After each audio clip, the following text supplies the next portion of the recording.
suñu gan nañ leen ko doon waxee ci suba ba tey Anta Babacar Ngom Diack la moom moo jiite parti ARC nekk député honorable ñu ngi lay nuyu di la ziar di la dalal jàmm. ñu ngi lay fay bu baax naata ñu ngi lay nuyu di la ziar.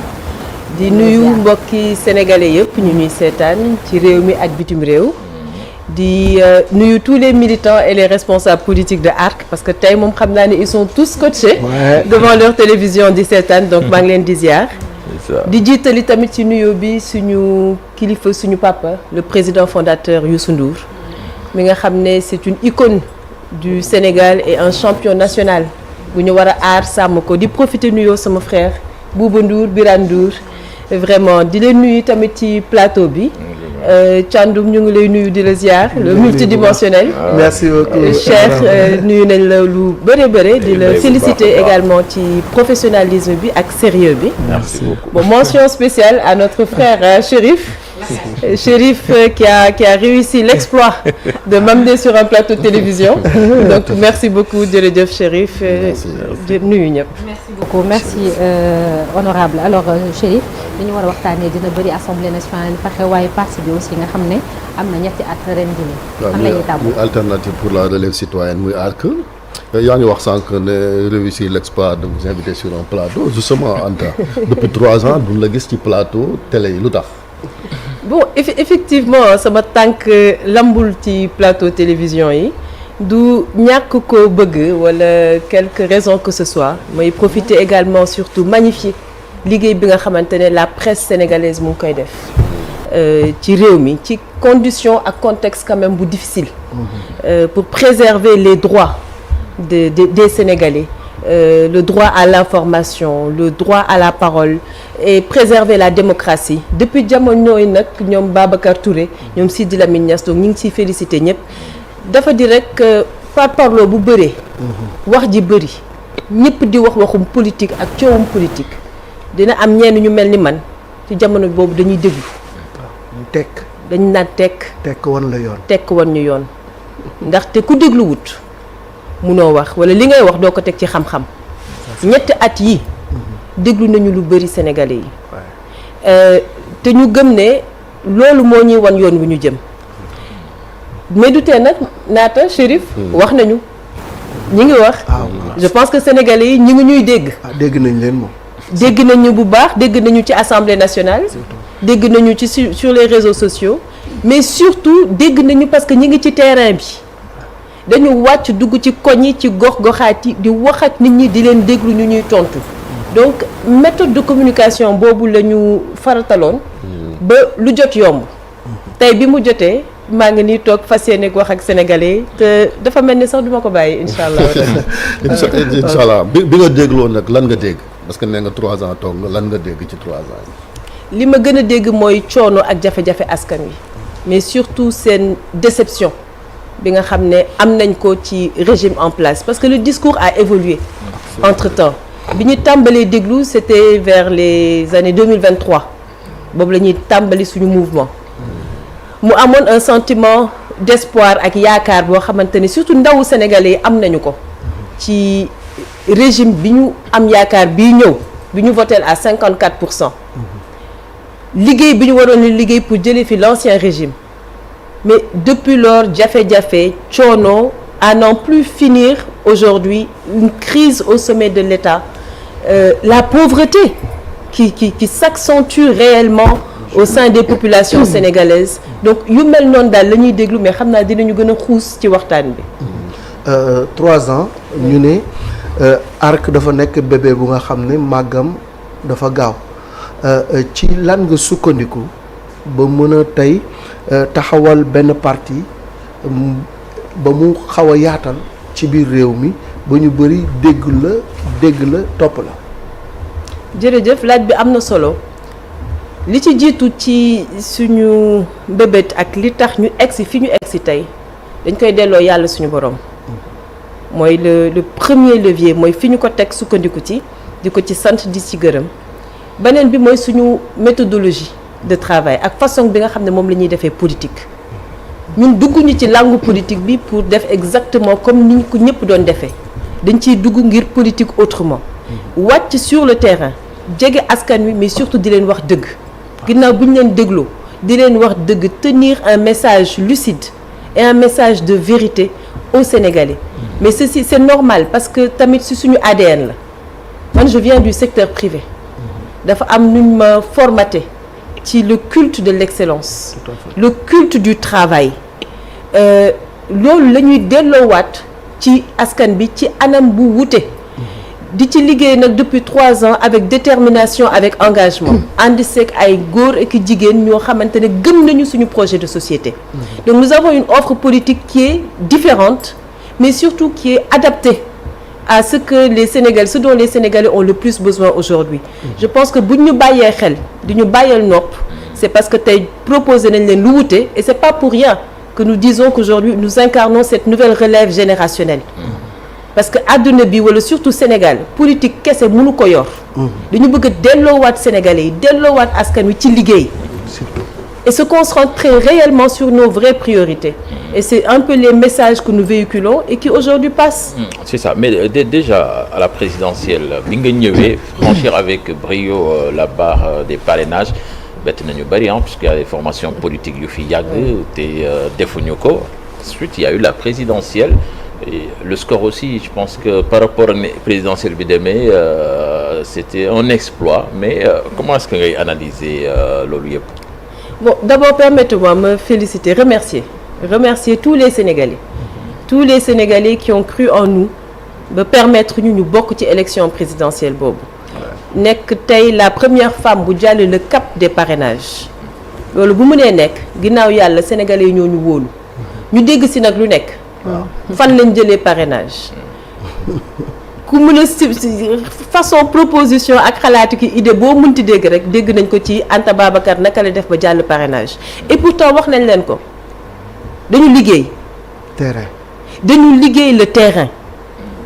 il faut que ñuy continuer di wan Sénégalais yi ne ko au bout de l'effort il y a la réussite te suñu jàllum parrainage loolu la ci yàlla wan Sénégalais yi xob par xob la ñu dugg ci gox-goxaan yi ñi ñu parrainé ñi ngi fii duñu ay cuuc ay nit lañu ñu ñuy dégg ñi nga xam ne yaakaar nañu que war nañu mën a bokk ci élection présidentielle boobu ñun ci suñu auto parrainage dañu njëkk a gazé grenade lacrymogène foofu lañ ko mosee ca Kolda ca Podor donc boolewuñ ko ak ay caaxaan tooguñu tamit ci suñuy salle ñu ñuy indil ay parrainage on a également mis en place un système de surveillance et de contrôle de ce que nous recevons. Parce que encore une fois méthodologie et méthode je suis chef d'entreprise méthode bi nga war a mettre en place pour am ay parrainage dañ ko tàmm yi tamit di ci remercier vraiment toute cette équipe de veille qui a travaillé sans relâche. Ñu dem élection présidentielle on a eu un score où on espérait quand même beaucoup mieux mais dañ ciy santati yàlla bu baax di xam ne que élection présidentielle bii ñu génn c'était plus un référendum qu'autre chose. Sénégalais yi dafa am leneen lu ñu soxla woon ñun ñi ñëwoon ñëpp avec une offre programmatique alternative vraiment kenn mënuñu woon déglu ci jamono boobu li ñu naan buy taw kenn fobeere loolu moo ñu daloon ñu am ci un score mais am ci aussi également victoire man su ma gisee ne que rek l'alternative de la jeunesse qui prend le pouvoir loolu ñun ñii di ndaw yëpp nekk ci langum politique bi c'est une mission accomplie machallah. mais est-ce que peuple boobu voilà bi sax pour jigéen ñi quoi est-ce que peuple pare na pour par exemple fal jigéen parce que yow yaay 3e femme bu participer ci élection présidentielle parce que am soo Sidibé y avait Diouma Dieng Diakhaté elles aussi amul woon score yi mel noonu est-ce que ci terrain bi ak li nga gis jàpp nga ni société bi elle est prête justement à aider une femme à la présidentielle. man gëm naa ne Sénégalais yi pare nañu pour enfin teg jigéen ci bopp réew mi firndeel bi ci jiitu mooy buñ ci parewul woon jigéen ñi du jàll parrainage c'est-à-dire qu'il y a des Sénégalais qui se sont dit kii war na mën a dem ba bokk beneen bi on fait le tour du Sénégal te dañuy déglu ci déglu boobu dañ see jiitali tamit kilifa diine yi ndaxte wóor nañu laajte ñun lépp lu ñuy dugg dinañu dem seeti kilifa yi laajte ba xam lii mën na nekk te liñ ñu tontu mooy Sénégal nekk na dëkk boo xamante ne réew moo xamante ne yàgg na fonk place su jigéen je pense que góoru sénégalais amuñu problème tey que jigéen jiite leen du loolu mooy wax ji c'est une question de programme c'est une question de projet de société que nous allons proposer aux Sénégalais parce que nekk président de la République du ci doole yaram yaakaar naa liñ ciy wër ci jikko ji la ci xam-xam ci yar bi ci projet bi ci ambition bi ci xel bi mais du ci doole yaram te même bu dee doole yaram pa yenn saa ñu joxe ko. mais justement Anta Babacar yaa ngi wax sànq ci offre bi li ngeen di jox Sénégalais yi ba ngeen ñëwee ba tey mais naka ngeen mën a def ba seen message boobu mu gën a leer ci boppu Sénégalais yi ci jamono ji nga xam ne faire de la politique au Sénégal xastante la waxante lu ñaaw di cibler nit ki mais pas xañ na li muy proposé wala li muy joxe wala sax nag dem parfois bay sos wala doo wax Sénégalais yi li am dëggantaan comment faire pour loolu mu leer ci boppu Sénégalais yi ci jamono ji nga xam ne discours yooyu dafa mel ni moom la ñuy gën a bàyyi xel. Oui, effectivement, ce discours pollue l'espace en ce moment. Mais la bonne nouvelle, c'est que man de gëm naa ne Sénégalais yi seen xel yaa ngi tijjeeku bu baax a baax a baax. Parce que li ñuy déglu tey. wute na lool ak ni ñu doon ñàkk a dégloo ci jamonoy 2021 2023 ba 2024. Parce que dañu gisal seen bopp. C'était pas aux acteurs politiques de sortir pour dire aux Sénégalais que lii baaxul. ñun suñu méthode dañ leen bàyyi ñu gis. parce que lu nit gisal sa bopp. dafa wute ak luñ la wan. tey coonooy sénégalais yi soxlawuñu man ma wax leen ko. les sénégalais souffrent. et ça en dit long sur le choix qui a été porté aujourd'hui. Mais surtout dañoo wute nag façon bi ñu koy defee. parce que encore une fois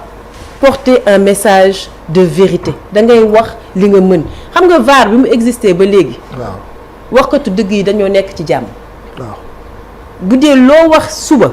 bu ngoonee ñu génnee la ko vaaraat la Sénégalais yi ñu ngi lay seetaan donc ils savent aujourd'hui dissocier ku nekk ci dëggam di wax li mu xam wax li mu mën de la personne qui fait vraiment dans la politique politicienne. kii wax li nga yaakaar mais bu subaa li mu waxoon mën na cee génn fépp mel ni du moom dugg ci diwtiir génn weex tàll kooku léegi dañ lay bàyyeek askan wi. Les Sénégalais jugent et jugeront inchallah et je pense qu'ils voteront définitivement différemment. mais bu ñu gisee wax nga ko période bi nga xam ni da nga sóobu ci terrain bi dugg ci politique bi ñu jëm ci élection législative bu jafe woon le discours dugg ci nopp askan bi parce que am na benn tendance bu nga xam ne moo dégagé wu Pastef nekk le parti le plus populaire nga faufilé wu ba am ci député 2 ans de législature. Avez-vous le sentiment d'avoir vraiment représenté le peuple sénégalais ci hémicycle boobu waxal leen seeni njàmbat. Très bonne question. Effectivement ñëw nañu à l'Assemblée nationale avec suñu coalition bi ñu àndaloon sàmm sa kàddu mais profiter du nuyu leader yi ma bokkaloon coalition bi yépp dugg assemblée avec une promesse boo xam ne l'Assemblée de façon générale en tant qu'institution moom la def au peuple sénégalais c'était la promesse de rupture. te ku delluwaat ci samay kàddu loolu dama ko magnifier woon ne enfin ñu am une assemblée une 15e législature qui sera différente dina wute ak li nga xamante ne tàmm nañ ko gis ci 14e législature ak li jiitu ma amoon ci ku xool image yi ma amoon jour bi beaucoup de fierté de faire partie de cette nouvelle génération qui va se battre et défendre les préoccupations des Sénégalais ma bokk ci ñi amoon yaakaar loolu tamit parce que dugg ñu woon ci langue politique bi pour dem nekk député mais cette opportunité dama ciy remercier waat Sénégalais yi dañ ko saisir te dañ ko gëm à bras le corps mais vraiment Thiandoum c'est une grosse déception la 15e législature c'est une grosse déception pour nous déjà en tant que député en tout cas man en tant que député mais pour le peuple sénégalais de façon générale parce que li ñu dige woon ak li ñu leen jox dafa wute man mi ci biir su ma ko waxee mën nañu ko gëm parce que néew na député bu génn ne ci législature bii ma bokk nañu tas assemblée nationale bi ma koy wax c'était il y a 8 mois de cela je pense que kenn waxu ko dama ko wax ba pare nit ñi génn ne kii lu muy wax ils ont essayé de déplacer le débat sur une question de date jotagul mais Anta Babacar pas encore de rupture quoi entre président il y avait pas de rupture l'actuel président il y avait pas de rupture c'était un constat et l'analyse de li nga xam ne mi ngi xew biir assemblée ñu nekk ci biir xam ko teel a yëgal nag sénégalais yi parce que looloo tax ñu yóbbu ñu ci pencum ndaw réew mi c'est ça ñun li ñu gis dañu koy wax te dañ koy wax ak yar mais dañ koy wax teg ko ci dëgg ci la ñu woowee le président de la République Bassirou Diomaye Faye c'était à Dagana en lui disant monsieur le président de la République il faut dissoudre cette assemblée nationale li tax ñu ñuy jox salaire du ñu jox carburant du ñu jox oto du loolu la fa député yi nekkee ci biir. La suite semble Par nous parlo avoir politique donné la. raison parce que justement la question mi ngi nekk au devant de la scène ñii ngi wax nañu suspendre ñii ne nañu xaar ba délai ba jot président tas ko. Non, je pense que président mën na xaar ba délai bu jot mais le 2 décembre bu mu ci toppal benn fan.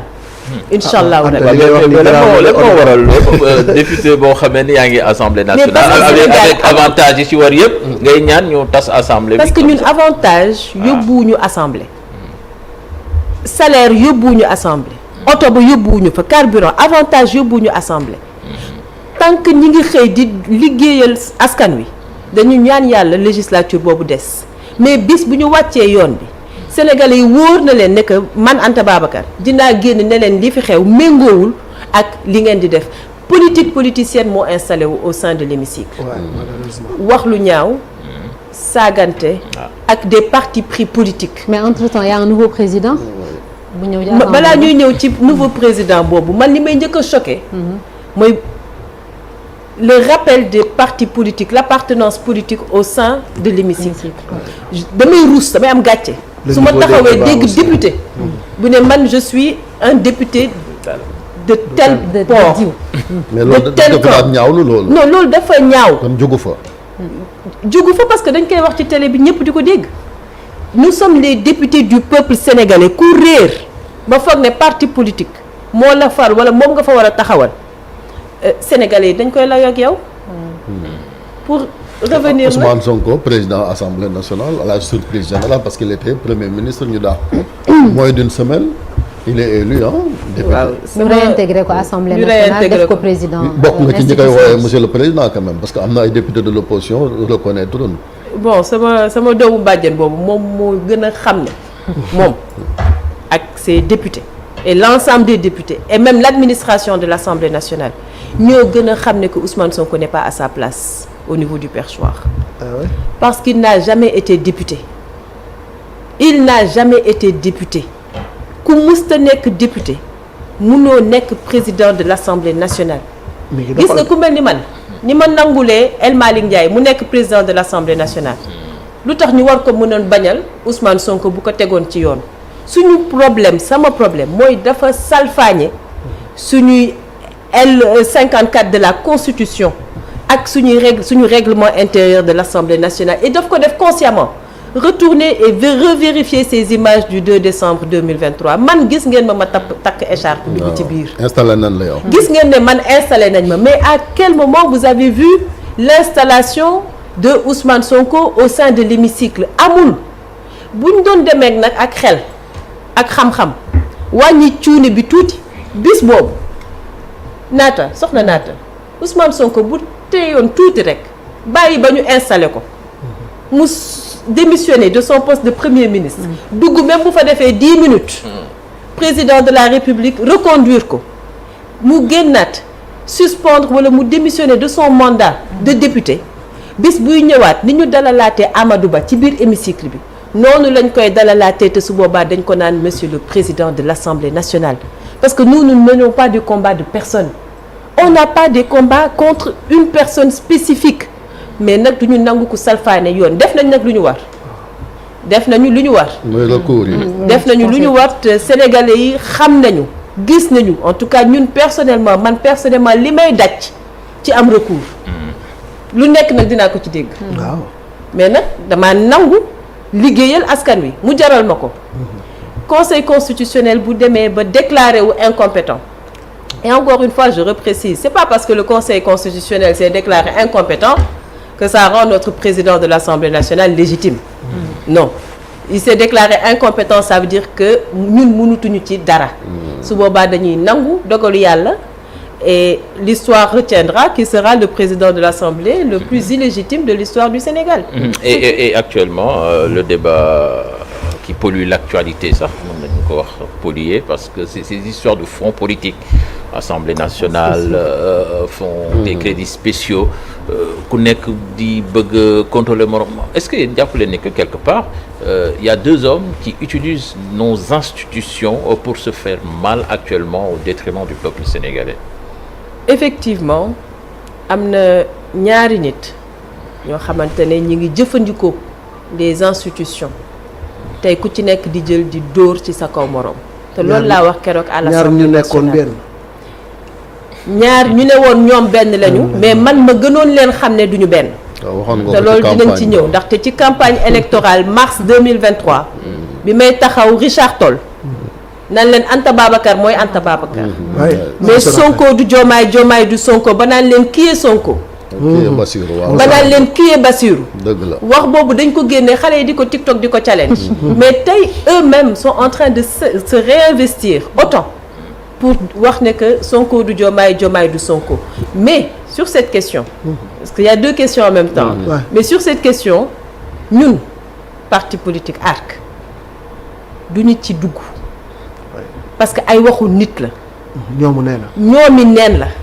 ni ñuy tojee seen boppu janax ñoom la concerné ba xam dañuy juboo wala dañuy ànd ñoom la concerné ñun li ñuy metti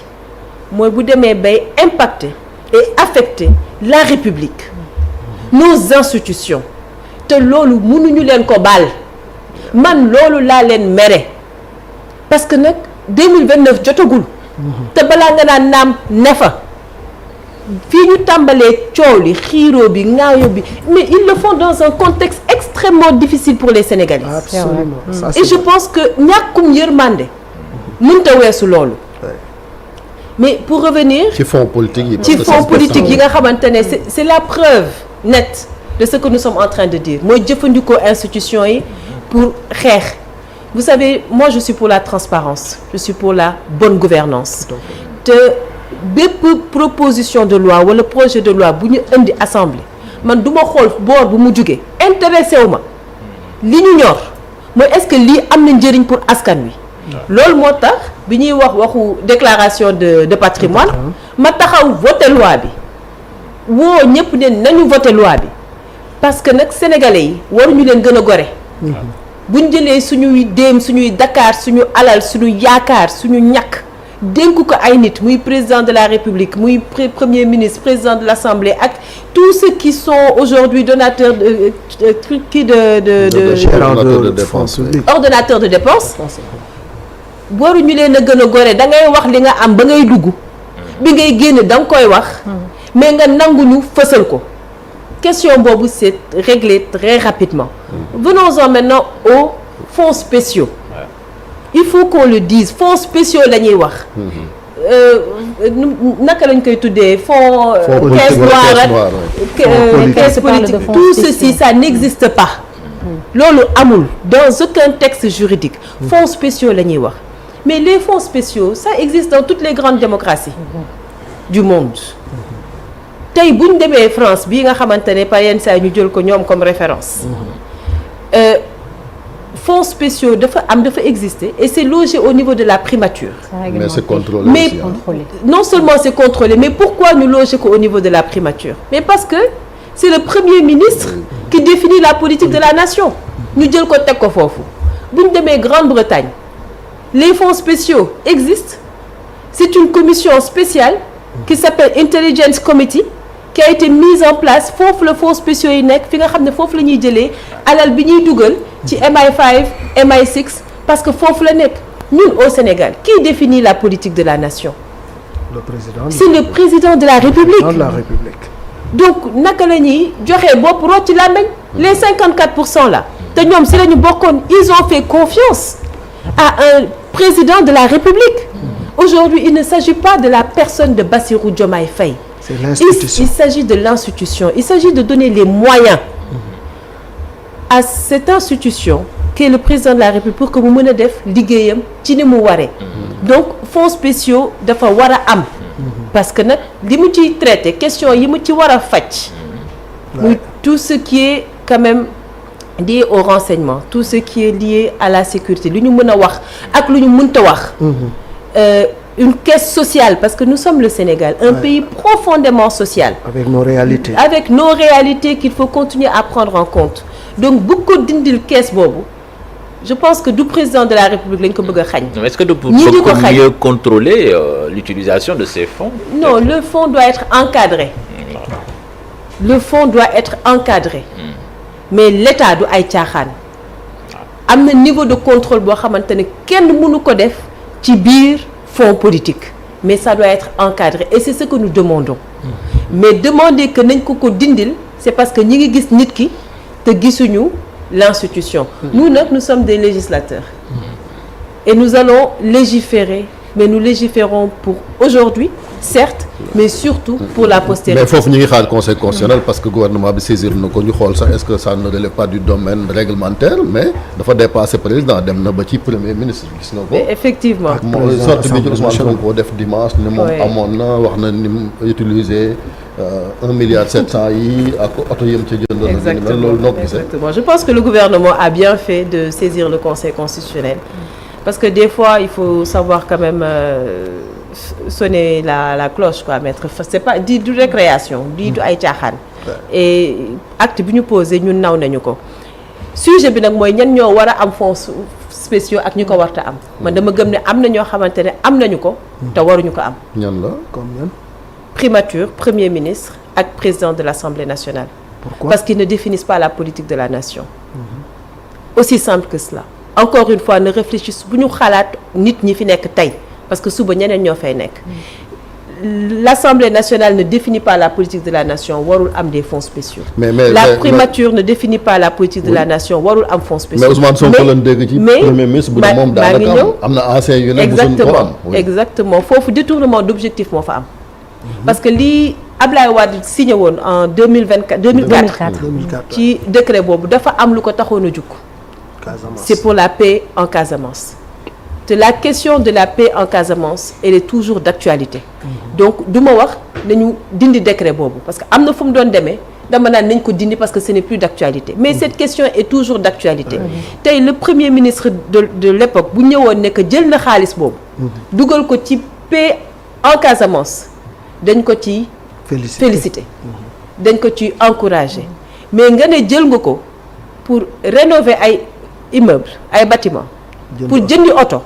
muy ay dépenses yoo xamante ne war na mën a nekk ci suñu ligne budgétaire mu leer ñu koy contrôler bu dee utiliser nga les fonds spéciaux yi nekk ci sa primature def ci loolu c'est un détournement d'objectifs clairs et ça les Sénégalais en sont aujourd'hui conscients mais nag ça revient sur le changement de discours bi nga xam ne tàmm nañ ko dégg et c'est dommage. Assemblée nationale boobu nag ubbi ngeen beneen session extraordinaire tëj na sax démb. initiative yi à part ñaari projet de loi yi mooy code du travail ak cybersécurité bi yeneen yi moom day xaar mooy déclaration de patrimoine bi ak lii di fonds spéciaux yi démb aussi la fa xewoon gisoon nga ko maanaam ay député yu jël parole président bi nee na désormais léegi kenn du génn cadre la tax booy wax maanaam liberté bi ñu xamoon député yi ci débat parlementaire bi c'est encadré léegi amatul xaabaabal vous avez vu que ça. Bon effectivement moi j'évite de m'attarder sur les questions de personnes. Surtout liées à la personne de Ousmane Sonko. On a un règlement intérieur et le règlement intérieur boobu président de l'Assemblée nationale moo ci war a njëkk a xar tànk dubéyam pour respecter ko. gis nga député dafa am droit wax boo taxawee ci sa 5 minutes boobu lu la ñor li nga gëm lu la neex nga war a wax donte da nga ko war a teg rek ci yar ak teggin c'est-à-dire wax boobu na sell bu mën a dégg dugg ci noppi sénégalais yi mais foofu lañ taxaw amul député bu ñëw foofu way fa frère Jacques. waaw en 5 minutes. wayal fa Ousmane Sonko benn way. Sonko dinaa la. exactement mais ça s'est passé devant quand même tous les Sénégalais. Donc depuis quand on doit contrôler le contenu des messages des députés vous savez su ma duggee Assemblée nationale su ma neexee taxaw ci pupitre ba pendant 5 minutes croiser les bras bañ a wax. garder silence. garder sama silence. sama chrono boobu askan wi moom ko jox. c'est notre mandat foofu la ñu mën a waxee avec les Sénégalais bon c'est des dérives hein, pour moi c'est des dérives qu'on dénonce. mais session bi est-ce que du zéro finalement parce que initiative à part ñaari loo xamante ne ci gouvernement bi la jógee yi ci des moom jàllul. Bon, c'est pas pour rien que j'ai demandé poser la question pourquoi ñuy woote la session extraordinaire ci contexte actuel man je suis d'accord que vacances parlementaires jot na ñu woote session extraordinaire parce que ay urgence am na te fii ñu toll nii dafa am ay urgence yu doy sëkk mu bëgg tubéy surtout que ñu convoquer une session extraordinaire. mais justement ci 2 ans yii nii est-ce que am na fi lenn loo xam ne assemblée nationale voté nañ ko fa loo xam ne dafay am impact direct ci askan wi yaa ngi koy wax difficulté yi c'est de mal en pis bañ depuis plus de 2 ans et tout te ci desaat na encore une fois te xeexoo bi diggante peut-être kiiraay ak Pastef maanaam jeexagul tamit est-ce que finalement assemblée nationale am na lu ñu fa def lu ñu fa voté loo xam ne dem impact ci dundu sénégalais yi. bon du ma ne lépp lu ñu fa dafa nul parce que man je ne suis pas nihiliste. am na ay projet de loi wala ay proposition de loi yoo xamante ne mën nañ ko rafetlu mais amuñu impact direct ci jafe-jafe ak coono askan wi tey ci urgence yi nga xamante ne moom la ñuy koy dund loolu voté guñu ko assemblée nationale et gëm naa ne foofu la ñu sénégalais yi di xaar situation bi mbënd mi bu ñu ibbee session extraordinaire ba génn te waxuñu ci on est loin des réalités des Sénégalais. Justement honorable xiif bi coono bi nekk fële Matam ba ñu koy bind di ko waxtaane tey bu ñu ko waxul Assemblée nationale xaw ma lu ñuy wax leneen. donc justement honorable depuis quelque temps débat politique bi dafa tourner autour de kiiraay Pastef am Sonko indi Diomaye sama caisse noire sa caisse noire sama déclaration de patrimoine sa déclaration de patrimoine on parle de milliards au-dessus des Sénégalais qui sont dans la souffrance carburant yokk na denrées yi ñun ñuy joxe dépense xam nañ ci dara yéen jigéen ñi dem marché yéen ñu gën a xam li xew ci marché bi la situation économique est catastrophique ñuy coowal politicienne depuis quelque temps. À quand nos politiciens ou bien nos dirigeants vont se consacrer exclusivement au peuple sénégalais ngir génn leen ci jafe-jafe yu tar yi ñu am. Bonne question parce que li am solo ci laaj bi mooy la date. À quand parce que yenn coono yi mënul xaar ñi ngi 2026 malheureusement 2 ans et demi moo des te 2 ans et demi boobu nañ jàpp ne que 1 an et demi bi dinañ ko jaglelaat politique. waaw di dugg ci ay élections législocales ou pas référendum peut-être donc peut-être 1 an la ñu war a mën a am pour liggéeyal Sénégalais yi et c'est ce qui est dommage. La situation économique actuelle musul suuxee comme ni mu suuxee ni ci histoire du Sénégal. Et quand quelqu'un du secteur privé parle de ça. Exactement. ci lu mu xam lay wax. Les Sénégalais souffrent le secteur privé bi nga xamante ne war na mën a joyanti les Sénégalais ci créer ay emplois créer ay richesse fekkante ne ñoom seen bopp ñoo ndërmbeelu. La situation est grave. Mais c'est normal nag parce que bu dee tey. suñu boor bi dafa dem ba yegg 134%, 132%. Le déficit budgétaire donte wàcc na jóge na 13 wàcc na ba 6,4%. Les agences de notation ñi nga xamante ne waroon nañu jox ñu ay notes yu baax ñoom ñëpp ñu wàccee suñu ay notes. Mais c'est normal que situation économique réew mi toll fii. Man bi may wax ne que dañu waroon restructurer waat la dette bi ma ko njëkkee wax. Le ministre des Finances que je salue au passage il était totalement opposé daf ma woo ne ma loolu buñ ko waxati mais tey même bu dee restructurer wuñu totalement mais nañu wax waxu reprofilage nañu nangoo toog ak FMI ak Banque mondiale pour voir comment reprofiler également cette dette essayer de voir comment rallonger les échéances pour que mu gën a mën a oyof ci ñun ndaxte man gëm naa ne FMI ak Banque mondiale amuñu benn intérêt ci nërmeel Sénégal le Sénégal est un pays stratégique et stratégique pour ñoom mais bu ñu bañee toog ci table bi pour waxtaan ak ñoom ça va être compliqué et il faut aussi que nos autorités tiennent un message de vérité aux Sénégalais fii ñu toll nii y a 2 choses à faire dire la vérité et appliquer des verrous prix yi mënul bañ a yokku parce que bi ñuy def suñu budget ñu ngi ko calé woon sur un prix du baril du pétrole à $65 fi ñu toll nii le brut est à $110 donc dina am yokkute loolu nañ ko wax Sénégal yi mais nañ leen wax surtout qu'est-ce que l'État est prêt à sacrifier serrer la ceinture pour au moins moom mu njëkk a teg sur la table c'est dindi yenn subventions yi peut-être yooyu réduire le train de vie de l'État réduire le train de vie de l'État effectivement mais wax leen dëgg bi wax leen un programme jox leen un délai ne leen nañu muñ pendant tant de temps ñun ñi ngi def lii ak lii ak lii loolu xëy na dinañu ci mën a génne mais mu am ay verrous les verrous c'est dafa am ay denrées yoo xamante ne naata kenn waru ko laal wallaay ceeb suukar diwlin les biens de nécessité. jën ak yàpp boole ko ci yooyu yëpp il faut léegi mag jën ak yàpp mais en parallèle à côté am na ay denrées ay produits yoo xamante ne dañu war a nangu ne que seeni njëkk faaw mu yokku ñi ko mën ba mu jaral leen ko qu'ils soient prêts à payer le prix pour que ñu mën a redistribuer quand même aux plus autres. li état daan def lu am solo mooy l'aide directe aux populations. c'est ça bourse yi est-ce que l'aide directe les bourses yooyu mënuñu ko laal. parce que le Sénégal encore une fois est un pays social. Donc wax ak Sénégal accélérer certains projets. parce que on parle de souveraineté pour man la première forme de souveraineté mooy am sa soxla làmb sa poche faj sa aajo dama ko yàgg a wax. mais nañu accélérer pour aller vers la souveraineté énergétique. les projets comme Gas to Power yooyu bu ñu ko defoon tey dina permettre d'alléger la facture d'électricité des ménages et du secteur privé.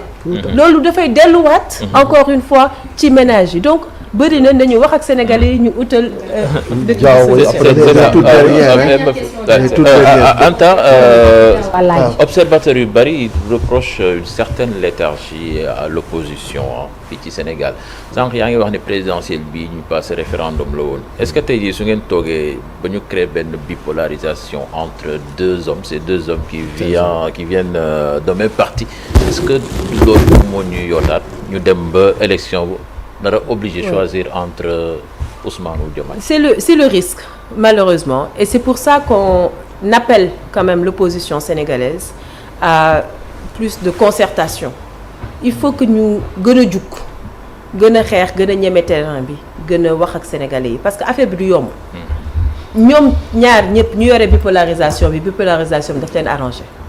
mais ñun ARC dañu bañ ñun ay bañkat lañu dañoo bañ ñu yóbbuwaat ñu ci bipolarisation boobu parce que daf fee xewaat fi mais bipolarisation nag ci Sénégal depuis jamonoy Senghor ak PS ba léegi mosu fee jóge Mamadou Dia ñu teg si Ablaye Wade Idrissa Seck et cetera Macky ak Sonko fi ñu toll nii Diomaye ak mais cette nouvelle génération elle doit changer la donne il faut que ñu bañ ko mais nañ ko teg nag ci liggéey bu ñu sénégalais yi xaar rek ci ñu ñëw ci plateau yi di wax di digge loo xamante ne mënuñu ko nañu dem ci gox yi ku ci nekk nag li nga mën nga def ko mais l'opposition doit s'engager davantage ñi ngi koy def nag wax dëgg fa yàlla dafa di rek le contexte actuel est extrêmement difficile pour prendre la parole on se bat tant bien que mal pour être le plus proche possible des populations mais je pense que la différence elle va être notoire parce que fi ñu toll nii Sénégalais yi ñoo gisal seen bopp ñoom ñoo bëggatul la bipolarisation parce que bipolarisation bi ñoom ñoo ko boole woon benn yoon ba pare ñoom ñoo ne woon ñoom ñaar benn lañu donc ils ont le même bilan et c'est pas pour rien que nous sommes l'alternative pour la relève citoyenne cette alternative dont les Sénégalais ont réellement besoin bu ñu leen boolee ñoom ñaar ci benn mbuus ça laisse de la place à cette alternative et on aura une meilleure offre politique pour les Sénégalais qui en ont grandement besoin. Merci beaucoup jeexal arc électoral local ndax da ngeen cay dem yow it ndax da nga ciy sóobu. ak fan nga bëgg a nekk. Inch'Allah notre parti politique est engagé pour aller vers ces élections législocales ñun lañ ko tuddee. que ça soit des élections législatives ou des élections locales. de façon engagée mën nañ ko coupler parce que tamit njëgum élection dafa cher. mais nañ ñu teel a wax bis bi tamit. ñu teel ko tëgg ñi war a wàcc ci géew gi donc ARC sera effectivement très engagé ñi ngi wër le tour du Sénégal di sillonner pour avoir les candidats qu'il faut ci yenn communes yi et effectivement avoir également une liste de qualité pour ñeneen ñi nga xamante ne ñoo war a duggaat Assemblée nationale et il en va de la responsabilité des partis politiques qui vont établir ces listes là bu dee tas nañu Assemblée bi ñiy duggaat ci biir 16e législature nañ ko tànn nañ ko seetaat bu baax a baax donc loolu ñun pare nañu ku tëgg géew gi la ñuy xaar Anta Babacar n'est pas candidate à aucune mairie pour ces élections locales je serai derrière nos candidats pour les supporter pour les pousser à gagner les mairies mais surtout à faire des bilans parce que bëgg nañu sur la base des résultats et des bilans au sein des territoires et des terroirs ñu wan Sénégalais yi ce que nous avons l'ambition de faire pour ce pays-là bis bu ñu ko yàlla dénkee inchallah sama dëkk ba tam bari nga fay tànk trop muy Pikine gis naa booy di réagir la man nag doomu Pikine la Pikine laa juddoo di def ko sama fief Pikine Ouest suñu siège yi tamit foofu la nekk di c'est normal donc que ma bëri fa tànk c'est normal que mu sax sama xol Pikine ak yeneen gox yi nga xamante ne foofu laa màggee ngeen may ma rek balaa may tëj ñu invité Sénégalais yi parce que samedi bi incha allahu rabi ci la ñuy célébrer suñuy 3 ans mais célébration boobu ci après-midi bi la di ci woo Sénégalais yëpp li nga xam ne dinañ def l'inauguration de notre siège national du parti au niveau des Almadies donc xam naa ne bu ñuy romb dinañ ko gis mais surtout dalal yi tamit tous ces mouvements et ces partis politiques qui ont décidé de rejoindre ARC parce que ARC machallah dañoo liggéey ba kër gi gën a yaatu mu ci am ñu bëri ñoo xamante ne bëgg nañu fësal seen taxawaay dinañ ko def ci après-midi bi matinée bi nag di le moment solennel de structuration en tout cas d'achèvement de structuration de notre parti ci la ñuy profiter pour voter nos statuts voter nos règlements intérieurs notre règlement financier mais surtout élire aux instances nationales élire le président du parti ARC élire le secrétariat exécutif national élire le bureau politique en tout cas je suis candidate en tout cas je suis candidate donc ñu ngi siy woo ñëpp démocratie du mel ni comme yenn parti nga xam ne boum boum ya exactement non dina am démocratie nous invitons tous les candidats au poste de président du parti ARC à se manifester ce jour-là mais nag wóolu naa sama bopp machallah merci beaucoup merci Anta Babacar merci ça a été un plaisir présidente parti ARC nekk député également merci beaucoup merci à Souleymane moo la abal place parce que da nga yaakaar parce que affaire de troupe la ko def donc on comprend di nuyu tous les enfants de troupe au passage merci beaucoup merci bonne journée à vous merci à la prochaine inchallah on espère vous revoir très bientôt